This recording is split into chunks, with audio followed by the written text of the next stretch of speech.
오늘은 마태복음 89번째 시간으로 비동이의 소리 속에서라는 제목으로 같이 하나님의 말씀 나누도록 하겠습니다. 그럼 비가 오는 날에는 조금 몸이 처질 수 있는데 저도 고3 때 최 집사님이랑 사고를 당해서 허리가 항상 좋지가 않은데 그럴수록 우리 예배할 때 더 힘을 내야 합니다.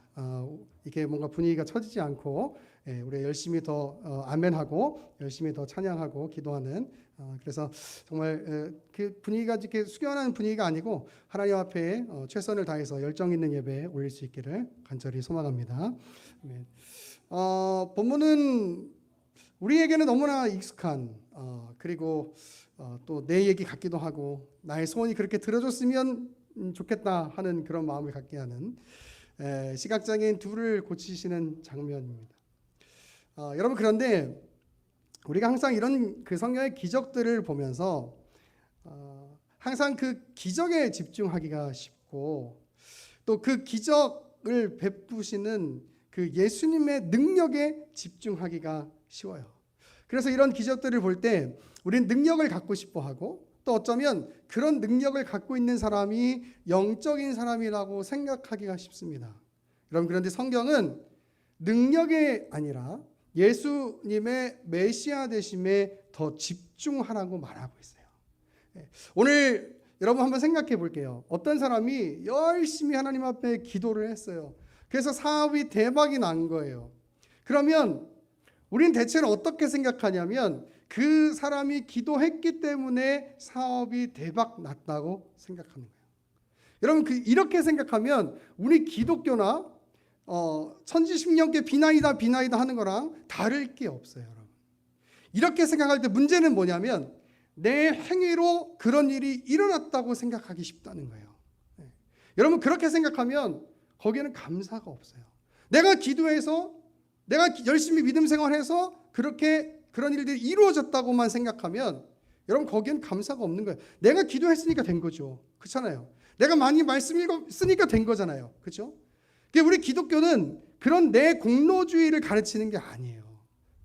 그래서 여러분 사람들이 잘못 이야기하는 것 중에 하나가 뭐냐면 어려운 일을 당한 사람들한테 항상 우리 성도들이 조심해야 되는 게 뭐냐면 넌 기도 안 해서 그래. 넌 말씀 안 봐서 그래. 이렇게 얘기하면 성경의 가르침이랑은 너무나 다른 이야기를 하는 게 되는 거예요. 여러분 우리는 이렇게 생각해야 돼요. 그 모든 것이 하나님의 은혜로 되었다. 할렐루야. 여러분 그렇게 고백해야 되는 거예요. 여러분 우리의 믿음의 행위가 필요 없다는 이야기를 하고 있는 것이 아닙니다. 그런데 제가 경계하고 있는 건 뭐냐면 내가 기도했기 때문에 그런 일이 벌어졌다고 이야기하는 거예요. 여러분 그렇지가 않아요. 어떤 사람이 기도하게 한 것도 하나님께서 그에게 은혜를 주신 것이고 그를 통해서 그 사업이 잘 되는 것 또한 하나님께서 은혜를 주신 거예요. 그 안에 하나님의 다스리심이 있고 그 안에 하나님의 주권이 있는 겁니다. 내가 기도했기 때문에 그 기도를 하나님이 만족해서 그 만족하심으로 하나님께서 우리 가운데 어떤 대가를 지불하신다는 식으로 여러분 우리 기독교가 가르쳐진다면 여러분 그건 절에 가셔도 되고 이슬람교에 가셔도 되고 아니면 혼자 물 떠놓고 천지십년께 비나이다 하셔도 돼요. 우리 기독교의 가르침은 그게 아니에요. 내가 기도하고 내가 예배하고 하는 것은 우리 배우신 분들 내가 기도하고 내가 예배하는 것은 구원 받기 위해서예요. 구원 받은 자로서의 반응이에요. 그렇죠. 이게 교리로 바로 선 교회의 모습이라는 거예요, 여러분. 할렐루야. 제가 저한테 맛있는 거 사주고 설문지고 하나 필요 없어요. 여러분 그냥 교리 안에 잘 여러분 신앙생활이 서 있으면 되는 거예요. 저 이럴 때 참 기쁨이 넘칩니다, 여러분. 목회자의 기쁨은 다른 게 없어요, 여러분. 물론 치킨을 사주셔도 좋아요. 근데 여러분 보세요. 우리가 구원 받은 자로서 하나님 은혜에 감사하고 기도하는 거예요. 그런 가운데 하나님께서 특별한 마음을 주실 때가 있죠. 그렇잖아요. 그래서 기도하는 거예요. 그럴 때 하나님께서 놀라운 이적들을 행하시는 것이죠. 근데 그건 내가 능력이 많아서가 아니고 내가 어떤 특별한 일을 해서가 아니라 하나님의 주권과 하나님의 다스리심과 하나님의 통치하심으로 인해서 그 일들이 이루어질 수 있음을 여러분 고백해야 돼요. 여러분, 우리는 어느 순간과 어느 상황과 상관없이 우리는 언제나 늘 기도해야 되고, 언제나 늘 예배해야 되고, 언제나 늘 주님을 찬양해야 되는 줄로 믿습니다. 여러분, 그런 가운데 하나님의 역사가 있는 것은 감사인 거죠. 내가 기도했기 때문에 이루어졌으면, 거기에 내가 어떤 행위를 했기 때문에 이루어졌으면 내 공로주의가 있는데 무슨 감사가 있겠어요? 그렇잖아요. 근데 나는 그냥 늘 하던 것처럼 열심히 예배하고 열심히 찬양하고 목이 찢어져라 찬양하고, 여러분 그렇게 찬양하다 보는데 어느 순간 하나님께서 우리에게 좋은 일들을 주시는 거예요. 여러분, 그건 감사인 거예요. 감사. 그래서 여러분, 성경은 나의 어떤 능력이나 나의 힘에 대해서 이야기하지 않고 예수 그리스도의 메시아 되심에 대하여 더 집중하라고 말하고 있는 거예요. 오늘 본문도 마찬가지입니다. 여러분, 기적을 보면서 눈 뜨는 기적이 일어나기를 여기서 안 바라는 시각장애인 여러분 누가 있겠습니까? 다 보고 싶죠. 그런데 그것에 집중하는 것이 아니고 이 기록이 왜 어떤 의미로 기록되어 있는가, 이걸 묵상해야 되는 거예요. 이걸. 여러분, 기독교의 가치가 하나님의 능력으로 모든 그 기적들이 이루어질 수 있다고 한다면, 여러분 우리 다 믿음 없는 사람들이에요. 그렇죠? 저도 이 앞에서 설교하고 있는 사람, 저도 믿음 없는 사람이 아직 눈을 못 떴거든요. 그죠? 그게 아니잖아요. 자, 오늘 본문을 통해서 과연 오늘 본문이 어떤 의미를 가지고 있는지 말씀을 좀 나눠보려고 해요.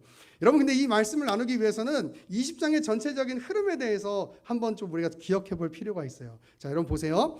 20장 1절에서 16절을 보면 무슨 내용이 나오냐면 포도원 일꾼 비유가 나와요. 이 비유가 조금 어렵고 좀 어려울 수 있는데, 이 포도원 일꾼의 비유가 뭐냐면 이런 거예요.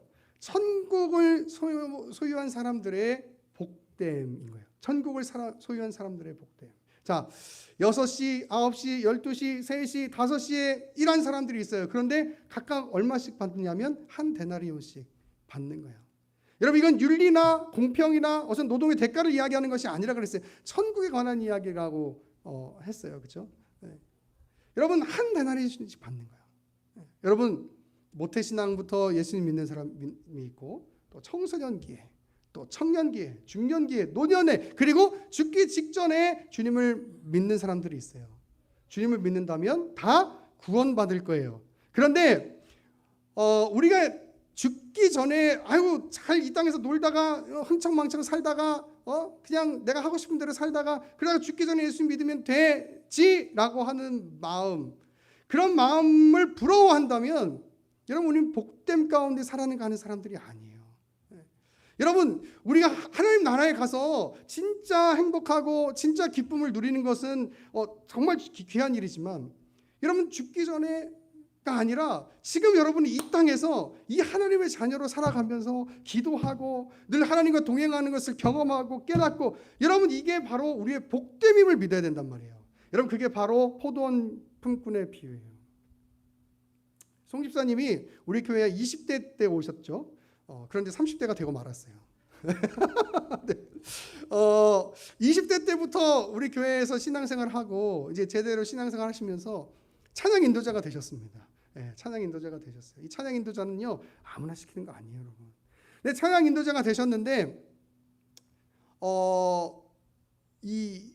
그 전에 우리 교회 다니기 전에는 신앙생활을 이제 제대로 못 하셨잖아요. 그러면 어떻게 이게 제가 이렇게 딱 이원원적으로 구분하기는 좀 어렵지만 이렇게 그냥 생각해 보잔 말이에요. 그러면 우리 교회 오기 전과 온 후로 나누면 그 전에는 복됨 가운데 있지 않았던 사람인 거야. 근데 이제 우리 교회에 와서 하나님을 만나고 찬양 인도하면서 신앙이 조금씩 자라가고 여러분, 이 안에 있는 것이 우리는 복됨이라고 고백할 수 있어야 하는 거예요. 그런데 보세요. 20대 때부터 그 복됨을 누리는 사람과 60, 70대에서 그 복됨을 누리다가 가는 사람, 여러분 누가 더 복된 사람이에요? 일찍부터 그 복됨을 알고 그 복됨 가운데서 살아가는 사람이 더 귀한 것이죠. 여러분, 그래서 여러분이 이 안에 있는 것이 복된 사람들이라고 이야기하고 있는 거예요. 여러분 6시, 9시, 12시, 3시, 5시 이렇게 해서 구원 한 데나리온씩 받았다, 구원 받았다. 여러분, 이게 중요한 게 아니고 우리는 이미 하나님의 나라를 소유한 자로서 그 복됨을 누리고 있다. 여러분 이 얘기가 바로 포도 품꾼의 비유인 것이에요. 여러분 그것이 감사한 일인 거죠. 여러분 이 자리에 있음을 감사하실 수 있기를 간절히 축원합니다. 여러분 그게 우리가 기뻐할 수밖에 없는 그런 일들인 거예요. 예. 그리고 나서 이제 17장부터 28절까지 뭐가 나오냐면 과연 이 천국의 복됨을 가진 사람들의 모습은 어떤 것인가 하는 거죠. 결국 말하고 싶은 게 뭡니까? 28절 여러분 한번 찾아서 읽어볼까요? 마태복음 20장 28절 한번 같이 읽도록 하겠습니다. 시작. 인자가 온 것은 섬김을 받으려 함이 아니라 도리어 섬기려 하고 자기 목숨을 많은 사람의 대속물로 주려 함이니라. 여러분 이게 바로 예수님의 마음이고 그리고 우리가 천국을 소유한 자들의 마음이 되어야 하는 것이죠. 그리고 이제 오늘 본문에 내용이 나오고 21장부터 예수님께서 예루살렘으로 들어가시는 장면이 나오고 있어요. 여러분 그래서 오늘 본문은 요 문맥에서 이해를 해야 되는 거예요. 자, 그럼 지금부터 조금 더 자세히 설명해 보도록 하겠습니다. 여러분 마태복음에서는 중요한 일을 이야기할 때 항상 쓰는 헬라어 단어가 있어요. 그게 뭐냐면 카이이두라고 하는 단어예요. 이두 귀엽죠? 이두 귀엽죠? 네. 카이이두 이게 뭐냐면 자 봐라 이런 뜻이에요. 자 봐라. 특별히 이 단어는 예수님의 메시아 되심을 드러낼 때 특별히 사용되고 있어요. 근데 이 단어가 어디에 나오냐면 30절에 나와요. 우리 이 말 성경에는 번역되어져 있지 않지만 헬라 성경에 보면 카이이두 하고서 이 20장 30절을 시작하고 있는 거예요. 자 봐라 이거죠. 자 봐라. 예수님의 메시아 되심과 관련되어 있는 거예요. 시각장애인들이 예수님께서 이제 자기를 불쌍히 여겨달라고 소리를 지릅니다. 사람들은 그들을 꾸짖어요. 왜 꾸짖는가? 당시 사람들은요 이렇게 생각했어요. 장애가 있고 질병이 있는 것은 그들이 죄가 많아서다. 아니면 그들의 조상이 죄가 많아서다. 그래서 하나님 앞에 벌 받은 거다. 이렇게 생각한 거예요. 그래서 사람들이 감히 죄 많은 사람들이 이 거룩한 이 장소에 나와서 소리를 질러 이렇게 하고 꾸짖는 거죠. 그런데 이 시각장애인들이요 더 크게 소리를 지르는 거예요. 예수님 우리를 불쌍히 여겨주십시오. 다윗의 자손이야. 그리고 불쌍히 여겨주시는 거예요. 그리고 이제 여겨달라고 소리 지르는 거예요. 그리고 예수님은 그들을 불쌍히 여겨주셔서 고쳐주세요. 여러분 우리는 오늘 본문에서 반복적으로 등장하는 한 단어에 집중할 필요가 있어요. 그것은 뭐냐면 불쌍히 여기다라는 단어예요. 불쌍히 여기다. 시각장애인들이 예수님한테 자기들을 불쌍히 여겨달라고 기도해요. 그리고 예수님은 그들을 불쌍히 여기셔서 고쳐주세요. 여러분 이것이 바로 예수님의 마음이에요. 시각장애인 이 본문에 등장하는 시각장애인뿐만 아니라 이 땅에 사는 모든 사람들은 다 그들이 가지는 고통이 있어요. 그래서 하나님께서는 예수 그리스도를 이 땅에 보내주신 것이죠. 왜? 그 고통에서 위로를 얻고 그 고통에서 자유함을 얻도록 하기 위해서요. 그런데 그 예수 그리스도를 보내신 마음, 그래 이 땅에서 사역하시는 그 예수님의 마음이 뭐냐면 바로 인간들을 불쌍히 여기는 마음이에요. 불쌍히 여기는 마음. 시각장애인들은 예수님 앞에 자기를 불쌍히 여겨달라고 외쳤어요. 기도했어요. 그리고 예수님은 그들을 불쌍히 여겨주셔서 고쳐주시는 거예요. 여러분 이 하나님의 마음, 이 예수님의 사역이 있기 때문에 우리가 이렇게 하나님의 자녀됨을 누리면서 살아갈 수 있는 거예요. 여러분 이 땅 가운데 고통당하고 어려움 당하는 일들이 순간순간 얼마나 많이 있습니까? 이 땅에서 산다는 건 그런 걸 거예요. 그런데 우리를 불쌍히 여겨주시는 그 하나님의 마음이 때때로 이 땅 살아가면서 우리가 넘어갈 수 없는 그 어려움들을 이겨내게 하시는 은혜도 베풀어 주시고 또 하나님의 나라에 들어가서 진정한 행복, 진정한 기쁨을 누릴 수 있도록 만들어 주시는 거죠. 여러분 이 은혜에 우리가 감사하고 이 은혜를 찬양하고 이 은혜로 말미암아 예배하며 영광 돌릴 수 있는 그런 우리 외나무교회 성도들 될 수 있기를 간절히 축원합니다. 여러분 이 시각장애인들이 예수님을 부를 때 이렇게 불러요. 다윗의 자손이여. 다윗의 자손이야. 이 다윗의 자손이라는 말은 예수님이 누구 무슨 혈통이냐, 무슨 족보가 어떻게 되냐, 여러분 이 얘기를 하고 있는 게 아니고, 다윗의 자손이여라고 말할 때는 이제 그분이 메시아입니다라고 고백하는 내용이에요. 그런데 여러분 우리말 성경에서는 이게 이 본문이 보기가 좀 어려운데, 이것과 굉장히 대조되는 단어가 오늘 성경에 나와요. 그게 뭐냐면 바로 꾸짖다라고 하는 단어예요. 꾸짖다. 꾸짖다라고 하는 단어가 헬라어로 에페티메센이라고 하는 단어인데, 이 단어는요 단순히 꾸짖다라는 말이 아니라 어떤 의미가 있냐면 동의하지 않다라는 의미가 있어요. 여러분 이 기록이 굉장히 우리를 재밌게 만드는 거예요. 시각장애인들이 예수님을 향해서 이렇게 외쳤어요. 다윗의 자손이여, 당신은 메시아입니다. 우리를 고쳐주시기에 충분한 분이십니다. 그러니까 우리를 불쌍히 여겨주셔서 고쳐주세요 라고 이야기하고 있는데, 사람들은 그들을 향해서 꾸짖고 있는데, 그 꾸짖는다라고 하는 단어가 에피테미스, 이게 동의하지 않다. 사람들은 그들이 외치는 예수님의 메시아 되심을 동의하지 않고 있는 거예요. 그런데 예수님은 참된 메시아셨죠. 구원자셨죠. 그래서 그들을 고쳐주시잖아요. 이사야 29장 18절에 보면 이렇게 나와 있습니다. 그날은 예수님께서 오시는 날이에요. 그날에 못 듣는 사람이 책의 말을 들을 것이며, 어둡고 캄캄한 데에서 맹인의 눈이 볼 것이며 라고 되어 있어요. 또 이사야 35장 5절 6절에 보면 이렇게 나와 있습니다. 그때 역시 예수님께서 오실 때예요. 그때에 맹인의 눈이 밝을 것이며 라고 되어 있어요. 구약에 예언되어 있는 참된 메시아, 그분이 바로 이 예수님이라고 하는 사실이죠. 이 시각장애인들은 다윗의 자손이여 라고 외쳤지만, 사람들은 우린 동의하지 않아. 페티메센 이렇게 얘기하고 있는 거예요. 조용히 해. 우린 동의하지 않아. 여러분 이 본문의 분위기를 한번 보시겠습니까? 사람들은 예수님을 메시아로 인정하지 않고 있어요. 진정한 메시아로 인정하지 않고 있어요. 예수님을 따르고 있기는 하지만 진정한 메시아로 인정하지 않고 있어요. 그러니까 예수님이 십자가에 달릴 때 십자가에 못 박으라고 소리 지르고 도망가고 이런 일들이 벌어지는 거죠. 그런데 그 동의하지 않는 사람들의 무리 속에서 예수님은 그의 메시아 되심을 드러내시고 계세요.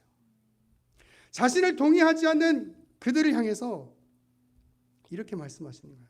나는 메시아인데 내가 이 땅에 온 이유는 내 목숨을 많은 사람들을 위해서 주기 위해서 이 땅에 왔어 라고 이야기하는 거예요. 여러분 이 마음이 이해가 되세요?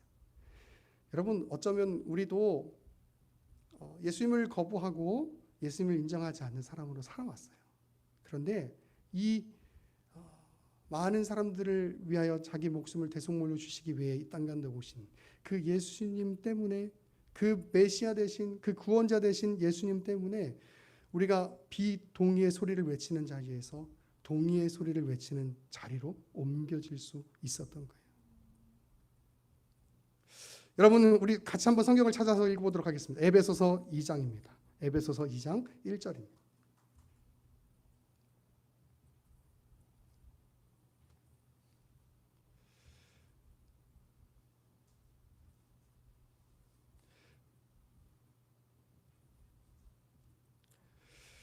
에베소서 2장 1절부터 우리 3절까지 같이 읽겠습니다. 시작.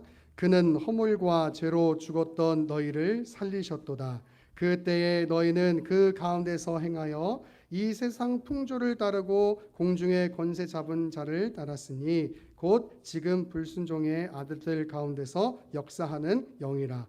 전에는 우리도 다 그 가운데서 우리 육체의 욕심을 따라 지내며 육체와 마음에 원하는 것을 하여 다른 이들과 같이 본실장 진노의 자녀이었더니. 제가 읽을게요. 긍휼이 풍성하신 하나님이 우리를 사랑하신 그 큰 사랑을 인하여 우리를 허물로 죽은 우리를 그리스도와 함께 살리셨고 라고 되어 있어요. 여러분 우리는 어쩌면 이 시각장애인들을 꾸짖는 사람들과 같은 비동의의 외침을 외쳤던 사람들이었을지도 몰라요. 그런데 그 예수 그리스도의 사역을 통해서 이제 예수님이 메시아라고 고백할 수 있는, 동의할 수 있는 그 외침을 외칠 수 있는 사람으로 변화된 거예요. 여러분, 이것이 바로 예수님의 사역인 거예요. 어떻게요? 그의 목숨을 우리를 위하여 주심으로 말미암아. 여러분, 이 감격을 아는 사람들은 그냥 예배할 수 없습니다. 여러분, 이 감격을 아는 사람들은 그냥 찬양할 수 없어요. 우리가 매주 드리는 예배이고 우리가 매주 보는 사람들이고 하니까 그냥 그렇게 예배하고 찬양할 수 있지만, 여러분, 항상 우리가 어떤 마음을 가지고 있어야 하냐면, 내가 하나님 앞에 최선을 다해서 예배해요. 내가 하나님 앞에 최선을 다해서 찬양하고 내가 하나님 앞에 최선을 다해서 기도하겠다. 여러분, 그런 마음으로 하나님 앞에 나아가야 돼요. 왜? 우리를 위해서 이 땅 가운데 그의 목숨을 주셨잖아요. 그분이 참된 메시아라는 것을 아는 우리라면 하나님을 그냥 예배할 수 없는 거예요. 더 나아가서 여러분, 지금 이 시대는, 우리가 살고 있는 이 시대 가운데 우리는 어쩌면 비동의의 외침 속에서 살아가고 있을지 몰라요. 세상 사람들은 얘기해, 너네들 왜 그렇게 예배하니? 너네들 왜 그렇게 막 힘들고 어려운데도 그렇게 교회 가서 예배하고 그래? 코로나 때 지나봐서 생각해보면 세상 사람들이 이해할 수 없다고 교회를 향해서 손가락질하고 비판하고, 왜 그렇게 예배하고 난리들이냐고 그렇게 얘기하잖아요. 여러분, 근데 우리 예배할 수밖에 없는 거예요. 왜냐하면 이 예배함이 우리에게서 너무나 중요한 것이기 때문에. 그리고 우리는 알고 있는 것이죠. 그 전에 우리도 비동의의 외침을 외쳤던 사람이었지만, 그러나 이제 예수 그리스도의 죽으심과 부활하심을 통해서 내가 참된 생명과 참된 그 기쁨을 얻게 되었다는 사실을 알게 되었다면, 그들도 언젠가는 예수 그리스도를 통해서 그 비동의의 외침 속에서 동의의 외침으로 변화될 수 있을 거라고, 그렇게 믿기 때문에 예배하고, 그렇게 믿기 때문에 주님을 찬양하는 것이죠. 그리고 이 세상 속에서 우리가 해야 할 일은, 세상이 인정하지 않는다 할지라도 예수 그리스도의 주되심을 드러내면서 살아가는 것. 여러분, 그것이 바로 우리 먼저 된 자로서의 삶을 사는 그런 모습일 것이라고 저는 확신합니다. 여러분, 말씀을 정리하면서요, 여러분, 우리가 해야 하는 것 첫 번째, 예수 그리스도의 메시아 되심을 진짜로 고백하면서 하나님을 간절히 예배할 수 있기를 소망합니다. 그 메시아 되심을 인정하면서 다윗의 자손이여 나를 불쌍히 여겨 주옵소서라고 외칠 수 있는 그 간절함, 하나님 앞에 나아간 간절함이 여러분 가운데 다시 한번 회복될 수 있기를 간절히 축원합니다. 그리고 더 나아가서 이 비동의의 외침을 외치고 있는 세상을 향해서 주님이 참된 메시아 되시고 주님이 참된 주인 되심을 고백할 수 있는, 드러낼 수 있는 삶을 사실 수 있는 그런 우리 의회나무교회 성도들의 삶이 될 수 있기를 간절히 축원합니다. 그렇게 살아감으로 여러분들을 통해서 하나님의 뜻이 이루어지고 하나님 나라가 확장될 수 있는 은혜가, 그리고 우리 교회가 부흥하는 역사가 있기를 간절히 축원합니다.